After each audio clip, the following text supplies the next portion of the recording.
അപ്പോൾ Sunday late ആയിട്ട് എണീക്കാന്ന് വിചാരിച്ചാൽ സമ്മതിക്കൂല. ഹസ്ബൻഡ് രാവിലെ കല്യാണത്തിന് പോയി. കല്യാണം തമിഴ്നാട്ടിലായോണ്ട് ദൂരെ യാത്ര പാടില്ല എന്ന് പറഞ്ഞ് എന്നെ കൊണ്ടുപോയില്ല. ഓക്കെ ഫൈൻ, ഞാൻ ഫ്രഷ് ആയിട്ട് മോർണിംഗ് റൂട്ടീനൊക്കെ കഴിഞ്ഞിട്ട് ബ്രേക്ക്ഫാസ്റ്റ് കഴിക്കാൻ തുടങ്ങി. രാവിലെ മട്ടനാണ്, ബിക്കോസ് എൻ്റെ ഡാഡി ചെന്നൈയിൽ നിന്ന് വന്നിട്ടുണ്ട്. അല്ലെങ്കിൽ ദോശയും ചമ്മന്തിയും വല്ലതും ആയിരിക്കും. എൻ്റെ ഉമ്മ ഇത് കേൾക്കണ്ട. ഒരുപാട് സമയം ഇങ്ങനെ ബൂസ്റ്റ് വെച്ചിരിക്കുമ്പോൾ പാട വരുന്നത് എനിക്കിഷ്ടമല്ല. ഒരു കയ്യിൽ മൈലാഞ്ചി ഇങ്ങനെ ക്യൂട്ട് അഡ്ജസ്റ്റ് ചെയ്തു, ബട്ട് അടുത്ത കയ്യിലിട്ട് തരാൻ ആരുമില്ല. നമ്മൾ ഇട്ട് കൊടുക്കും, നമുക്ക് ഇട്ട് തരാൻ ആരുമില്ലാത്ത അവസ്ഥയാണ്. ഈ ടാബ്ലറ്റ് ഉണ്ടല്ലോ, നല്ല ചോക്ലേറ്റിന്റെ മണമാണ്, നല്ല ഫ്ലേവർ ആണ്.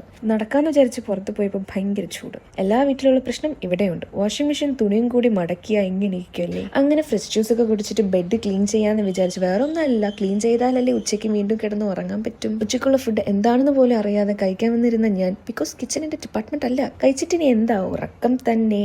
ഈവനിങ് അടുത്തായിട്ട് ഒരു റിസപ്ഷൻ, സോ പുട്ടിയടിക്കൽ പ്രോസസ് തുടങ്ങി എല്ലാം കഴിഞ്ഞ് റെഡിയായി.